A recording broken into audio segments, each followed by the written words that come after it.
Olá, eu sou o Lorival Santana e você está no Earth News Terra, a plataforma que junta o conhecimento dos povos tradicionais e a ciência na busca de soluções para o desenvolvimento sustentável. A gente está com a grande nutricionista Valéria Pascoal, doutora Valéria, especialista nas soluções de agrofloresta, na questão da nutrição funcional e das plantas alimentícias não convencionais. No primeiro episódio, a gente conversou sobre os aspectos mais gerais dessa outra abordagem da economia, uma outra visão de riqueza, e que é riqueza, é mais riqueza, não é sacrifício, não é concessão, é o contrário, é avanço. É o Brasil avançar, se tornar um país avançado de fato, porque sabe o que os países avançados são avançados? É porque eles aproveitaram no momento certo os recursos naturais que eles tinham, e juntaram isso com ciência, com indústria, com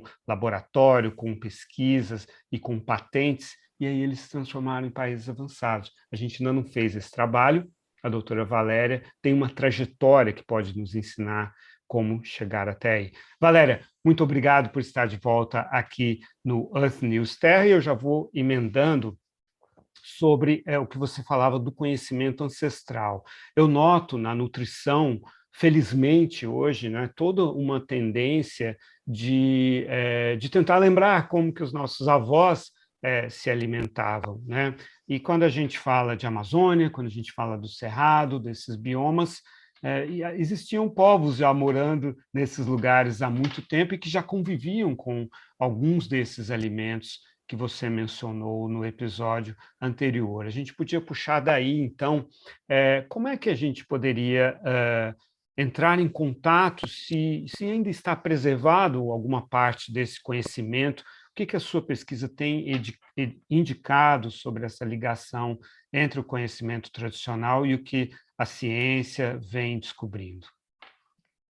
Ai, Lorival, muito, né, excelente estar aqui novamente para a gente continuar a nossa conversa. Você sabe que nesses últimos 12 anos eu tenho me dedicado a visitas em muitos territórios que, às vezes, a sociedade brasileira não conseguiu ter acesso, né? Mas eu tenho visitado muitos territórios, territórios de indígenas, territórios de quilombolas, de ribeirinhos, e, na verdade, é um aprendizado enorme quando a gente chega num território que ainda não teve acesso aos alimentos que a nossa sociedade brasileira está consumindo com frequência e que leva a tantas doenças, como, por exemplo, o trigo, um leite que não é de boa qualidade. E a gente chega nesses territórios, como numa aldeia indígena no Amazonas, que eles não têm pão, não têm leite, mas eles têm uma variedade de alimentos, né? E o clássico, bem assim, que é incorporado é a mandioca, mas fazendo tantas preparações e resgatando, que a gente teria que conhecer e colocar isso na prática da nossa sociedade, que são fantásticos. Por exemplo, quando a gente fala na mandioca, ou qualquer tubérculo, se eu fizer o processo de fermentação, que é chamado de pubar um alimento. Pubar, esses indígenas, os quilombolas, eles pubam. O que eles estão fazendo, Lorival? Eles estão produzindo um alimento riquíssimo em pré-bióticos e probióticos, que a gente não precisaria estar consumindo pré-bióticos e probióticos da indústria farmacêutica. Eles têm um arsenal de receitas que eles trabalham com os alimentos que estão no seu entorno, que é fantástico. Estar no entorno significa que aqueles alimentos que estão mais perto da gente é exatamente para o nosso organismo. Quando a gente vai assim indo para os vários biomas, vou dar um exemplo do bioma Caatinga, né, que muitas vezes o bioma Caatinga, o semiárido, as pessoas sempre às vezes se sentem menosprezadas de estarem num bioma, né, com a falta de água. E a gente sempre resgata, enquanto cientistas, que esses biomas, Caatinga só tem no Brasil, mas semiárido, ele tem em muitos outros países, né? Portugal, Espanha, Argentina, 50% a 60% do território é semiárido, falta água. A gente coloca que esse bioma é a solução para o planeta. Só que, às vezes, os alimentos que são produzidos nesses locais não são valorizados. Então, aí vem o resgate da cultura alimentar, porque lá no passado, o mandacaru, o xique-xique, a palma era consumida. Você tem um umbu, que é um fruto super rico, um licuri, que é um pouquinho semelhante ao babaçu, riquíssimo em ômega 6, 3, 9, 7, que é fantástico, né, na questão aí dos ácidos graxos para o nosso organismo. Só que isso foi assim, não foi a evolução veio e esses alimentos não foram valorizados e não foram consumidos e também não foi organizada uma cadeia produtiva para chegar para a sociedade de uma maneira como um todo. E aí esse resgate vem, por exemplo, as cactáceas, né? Que aí a gente conhece de cactácea, que mais a gente vai conhecer a pitaia. Ah, a pitaia é uma cactácea. Realmente é uma cactácea. A Oreopronobis é a única folhosa que é uma cactácea. Trabalhos, Lorival, lindíssimos, de meta-análise, mostrando que as cactáceas ajudam na modulação da glicose e é super eficaz no diabetes. E tem pessoas indígenas, vários, quilombolas, vários, que foram assim tendo toda essa sociedade, essa miscigenação com a sociedade, né, branca que a gente fala, enfim, ingerindo remédios para reduzir a diabetes e tomando injeção de insulina, tendo o alimento do ladinho da casa da pessoa que ela poderia estar consumindo.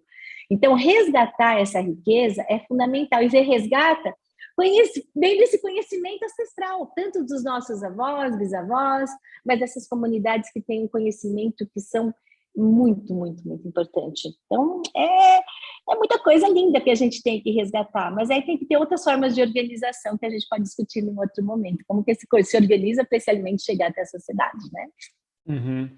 A gente tem a impressão de que existiam, e a gente passou por muitas mudanças de hábitos nos últimos anos. Aquelas pessoas que tentam se cuidar da sua nutrição, acabaram abandonando muitas coisas que eram, que vinham pelo menos dos nossos pais, por exemplo, frituras, né, coisas, gorduras expostas, muito açúcar, essas coisas assim, né?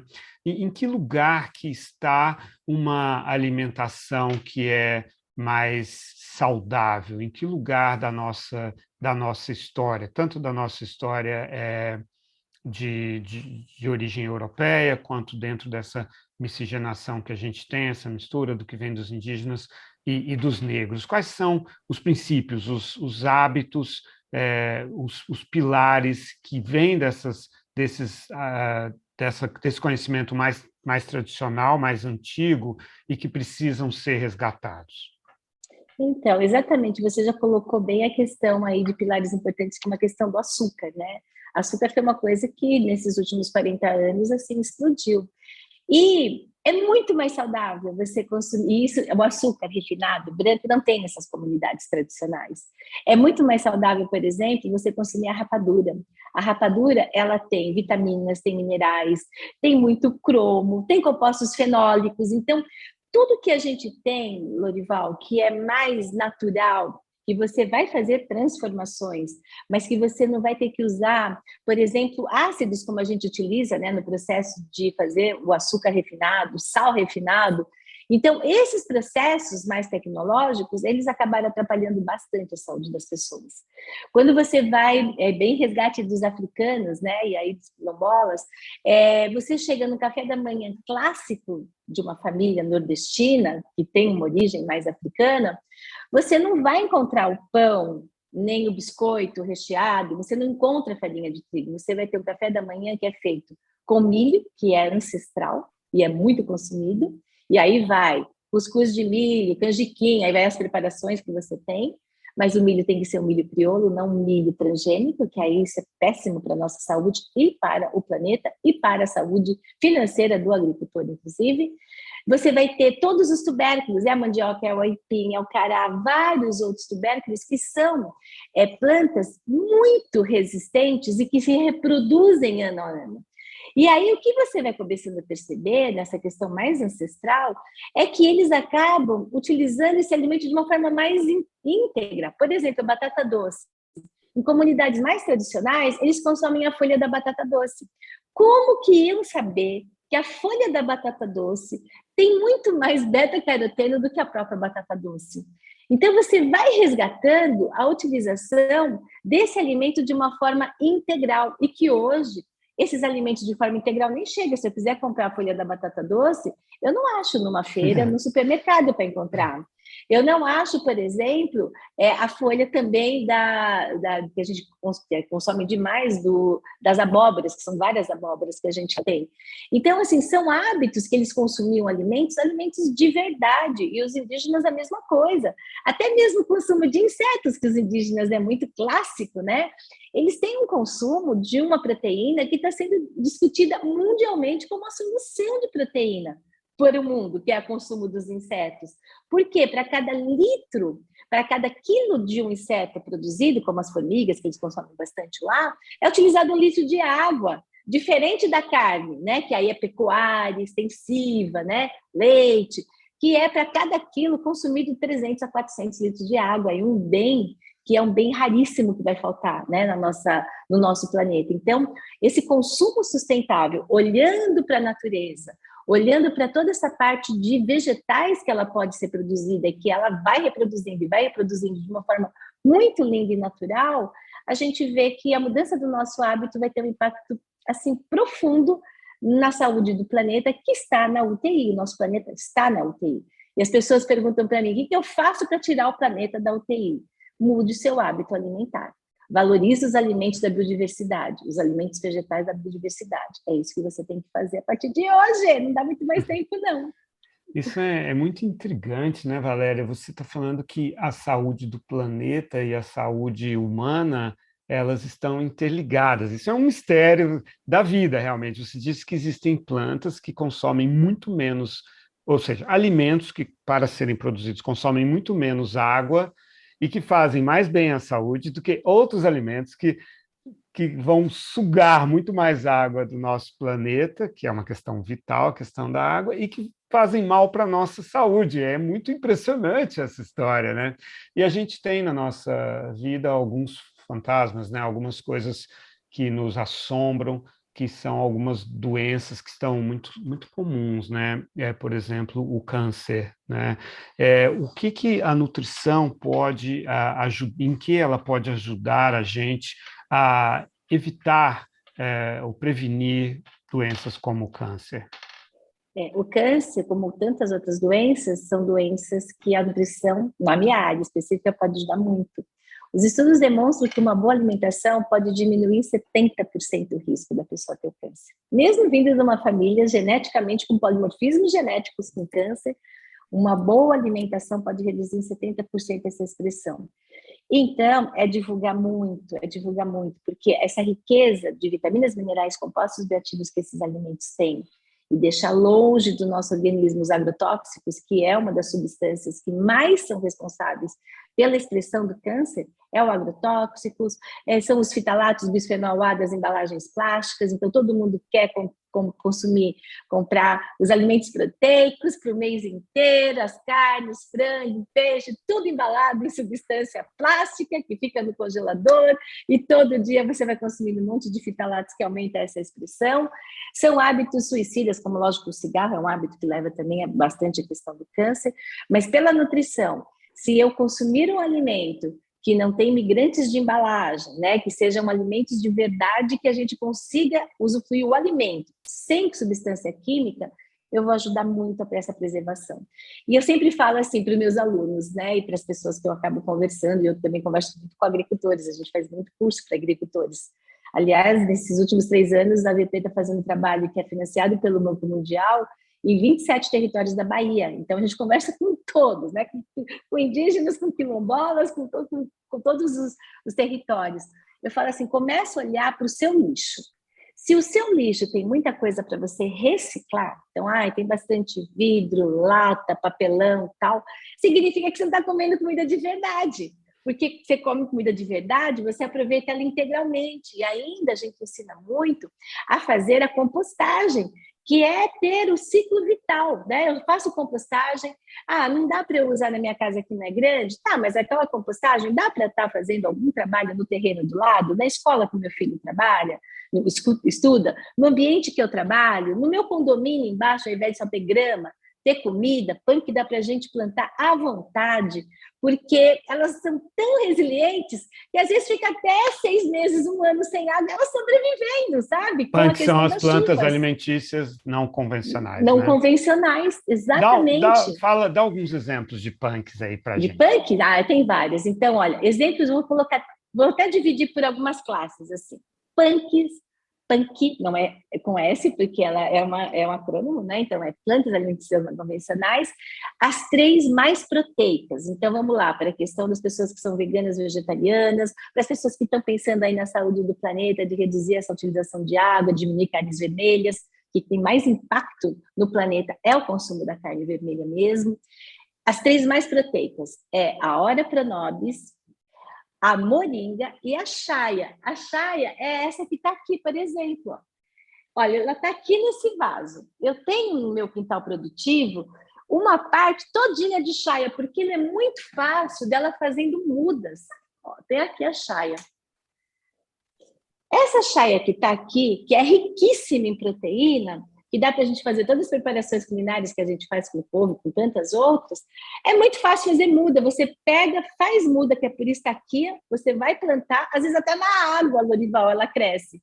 E aí você vai reproduzindo. Então, é muita proteína, com pouca necessidade de água, porque elas são muito resilientes. Então, eu tenho a chaia, a Ora pronobis e a moringa. A Ora pronobis, que eu também tenho bastante aqui, tem muito no Brasil inteiro, às vezes dá tanto, ó, que estava até aqui, dá tanto que você seca, ó, aqui está a Ora pronobis seca, tá vendo? Seca, sim, você pode até utilizar para fazer chá. Um monte de compostos bioativos. Os trabalhos com câncer e Ora pronobis é fantástico. Aponto aqui no projeto da Associação de Câncer de Mama aqui de Bauru, tem uma parceria com o nosso projeto, que as mulheres pegam as mudas de Ora pronobis e vão distribuindo para as mulheres com câncer, e aí a gente vai explicando o que tem de receitas, como que eu posso preparar, porque os trabalhos são fantásticos para evitar a progressão do câncer e principalmente também manter níveis adequados, que muitas vezes os pacientes apresentam anemia, assim por diante. Então, essas são as proteínas. Aí você vai ter, por exemplo, o caruru. O caruru, Major Gomes, essas outras plantas, vamos falar mais do caruru. Tem no Brasil inteiro. Aliás, todos os agricultores, eles colocam o caruru como uma erva daninha. Então, o caruru, eu vou ter que tirar, passar, e aí eu falo assim para os agricultores, inclusive o meu do meu social, Marcelo, pelo amor de Deus, traga toda semana o caruru. Por quê? O caruru, você faz um sal de caruru, isso tem no YouTube da VP. Nós fazemos um sal de caruru que a gente chama caruçal, igual tem o gersal, a gente fez o caruçal. O sal do caruru, ele é riquíssimo em magnésio, então ele é importantíssimo o magnésio, desde a questão do câncer, até mesmo para manter pressão arterial adequada, tudo que tiver mais magnésio. E aí nós fizemos no nosso instituto uma pesquisa entre o sal de caruru e o sal do Himalaia, esse sal rosa, que é super caro, que tem um impacto enorme em produção de CO2 para chegar no nosso país e que as pessoas endeusam. O nosso sal, ele tem um poder alcalinizante com maior teor de magnésio do que esse sal rosa. Então, ele dá acesso para toda a sociedade, porque é só você começar a pedir nas feiras agroecológicas, nas feiras que você tem contato. Olha, traz o caruru, o agricultor que tem contato, né? O feirante que tem contato com o agricultor, fala, estão pedindo caruru. Aí o agricultor fala assim, mas como estão pedindo caruru? Caruru é uma coisa que é uma erva daninha, que está aqui. Não, é muito. Então, ó, caruru, o peixinho, que fica uma delícia, o peixinho, né, assado, com gosto de peixinho, é uma super punk. A beldroega, tem trabalhos com a beldroega mostrando, pela riqueza de ômega 3 que ela tem, trabalhos de aumentar a memória e fazer regressão do Alzheimer, e é uma punk que tem no Brasil inteiro. A Bertalha Coração, até o nome Bertalha Coração, os trabalhos da Bertalha Coração mostram que os estudos eles têm valor similar do efeito da Bertalha Coração com as estatinas que são utilizadas à torta e à direita na doença cardiovascular, com uma série de efeitos colaterais, porque as estatinas acabam com a coenzima Q10. enquanto a Bertalha ela mantém esses níveis de coenzima Q10, mas fazendo uma produção muito menor endógena do colesterol, que é esse o grande objetivo, né? Nós vamos ter, assim, vários tipos, inclusive, que são punk, de flores comestíveis, né? A capuchinha é uma flor comestível que é linda, deliciosa, o amor perfeito, as tagetes, a 11 horas, as tumbergias que a gente roda por aí, vê aquelas cerca-viva linda, com aquelas plantas roxinhas, a tumbergia é puro gosto de shimeji, né? De cogumelo. Então, quando a gente olha, Lorival, quando você muda o seu olhar, você fala, gente, é muita riqueza. Não tem como ter fome nesse país. E me inspirou muito estudar essa temática toda, porque há quase 40 anos atrás, quando eu fiz nutrição, optei por fazer nutrição, eu queria muito fazer nutrição, porque eu achava que se eu fosse nutricionista, eu ajudaria a acabar com a fome. Fui desencorajada na época tal, mas nesses últimos 12 anos eu estou vendo que ser nutricionista a gente ajuda demais a combater a fome, porque é muito alimento que o nosso país tem. Só falta a gente conhecer e consumir mesmo. Fantástico, Valéria. No próximo episódio, a gente vai falar exatamente sobre o que nós, todos nós que estamos participando desse programa, podemos fazer realmente, porque o sentimento de impotência, né, de desespero, ou de cinismo, ou de ceticismo, é o que há de mais perigoso numa sociedade. Valéria Pascoal, nutricionista, continua nessa conversa com o Earth News Terra no próximo episódio. Não perca!